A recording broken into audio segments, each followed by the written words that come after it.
Face जो है वो प्रॉपर, आपका चेहरा जो है वो एक जगह पे प्रॉपर स्टैंड ना कर पाना, या उसका टेढ़ा हो जाना, या आपके लिप्स का दाएं बाएं लेफ़्ट और राइट जो है ना वो खिंच जाना, और इसी तरह फिर आपके बाजू का प्रॉपर ना उठना, इसी तरह बोलने में दिक्कत होना, और ये वो चीज़ें होती हैं। या आपका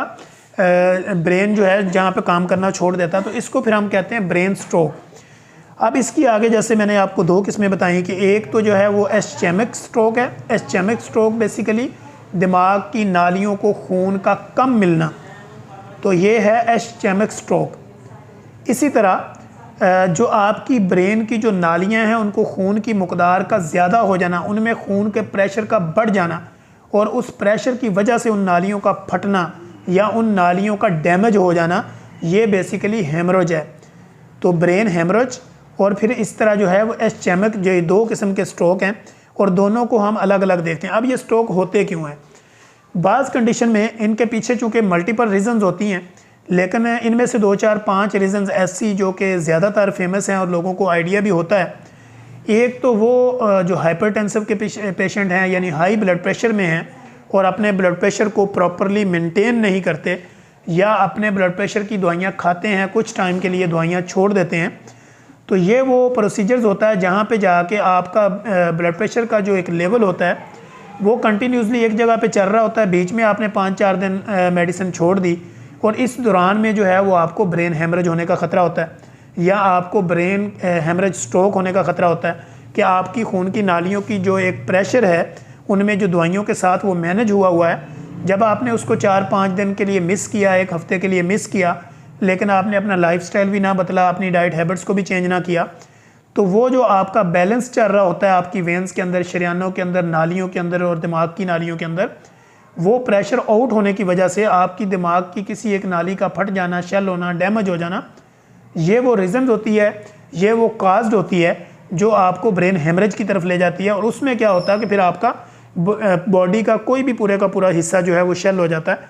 और अब दूसरी जो किस्म होती है इसमें, एक तो यानी हाइपरटेंशन वाले पेशेंट हो गए, यानी ब्लड प्रेशर हाई वाले।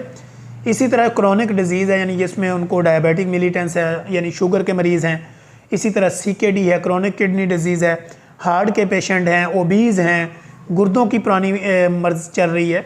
तो ये वो चीज़ें होती हैं जहाँ पे आपने लाइफ टाइम मेडिकेशन करनी होती है। जब आप उसकी मेडिकेशन को छोड़ते हैं और अपना लाइफस्टाइल भी नहीं बदलते, अपनी डाइट हैबिट्स को भी चेंज नहीं करते, और अपना स्टाइल भी आपने वही रखा होता है और मेडिसिन भी छोड़ देते हैं, तो फिर आपका जो ब्रेन है वो पूरी बॉडी को कंट्रोल कर रहा होता है। यानी जिस तरह आप लोगों ने देखा होगा, बड़े से बड़े कंप्यूटर्स को देख लें, LED, LCD, जदीद टेक्नोलॉजी की जितनी भी चीज़ें हैं, इवन के मोबाइल, फिर इस तरह के जितने भी आपके टैब वगैरह, उनके पीछे आप देखते हैं कि जब हम उसमें अंदर से किट निकालते हैं तो किट के नीचे जो पीछे वाली साइड होती है वहाँ पे आपको स्पॉट सारे नज़र आ रहे होते हैं। आम देखने वाले बंदे को ये लग रहा होता है कि यहाँ पे पता नहीं ये किस तरह मैनेज हो रहा होगा, यानी कौन सी वायर, कौन सा कनेक्शन किसके साथ है। तो इसी तरह चूँकि अल्लाह ने एक शाहकार जो इंसान का दिमाग है, तो ब्रेन भी सेम लाइक इस तरह, जिस तरह किसी चीज़ की कोई किट होती है, इस तरह आपकी बॉडी की किट जो है वो पूरा एक ब्रेन है।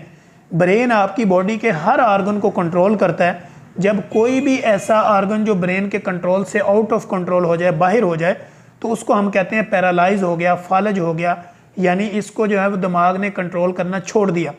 अब उसमें क्या होता है कि अक्सर आपने लोगों के देखे होंगे कि हाथ उनके इस तरह शेल हो जाते हैं या बाजू उनका रुक जाता है। अब वो कोई चीज़ उठाना चाहें तो वो उठा नहीं सकते, यानी वो अपनी फिंगर की मूवमेंट भी करना चाहें तो नहीं कर सकते। इसी तरह फेशियल पैरालाइज, यानी जो लकवा है, लकवे में क्या होता है कि आपका जो चेहरा है वो किसी एक साइड पे टेढ़ा हो जाता है, यानी आपके जो लिप्स हैं उनके एक दूसरे के उतर जो अपर लोअर है वो एक दूसरे के अपोजिट चले जाते हैं। जब आप वो अपोजिट जाते हैं तो उसमें आपका जो चेहरा है वो टेढ़ा हो जाता है, तो लोग आपको कहते हैं कि आपको जो है वो लकवा हो गया, यानी आपको फेशियल पैरालिसिस हो गया। इसी तरह आपके जो है वो आँख के ऊपर भी आपकी आँख भी पैरालाइज हो सकती है। इसी तरह आपका फेस पैरालाइज हो सकता है, ज़ुबान रुक सकती है, पट्टे खिंच सकते हैं, आपके बाजू रुक सकते हैं, बॉडी का कोई एक हिस्सा शेल हो सकता है। तो इसका असल में होता ये है कि अक्सर लोग हमें कहते हैं कि मेरा जो है ना पेन तो मेरे राइट साइड पे हो रहा था, लेकिन फालज मेरी जो है ना वो लेफ़्ट साइड पे हो गया। तो इसका रूल्स इस तरह है कि अगर आपकी जो राइट साइड वाली ब्रेन की जो नाली है अगर वो डैमेज होगी तो आपका जो फालज है वो उल्टी साइड पे होगा, उल्टी साइड वाली डैमेज होगी तो आपका फालज जो है वो राइट साइड वाली पे होगा,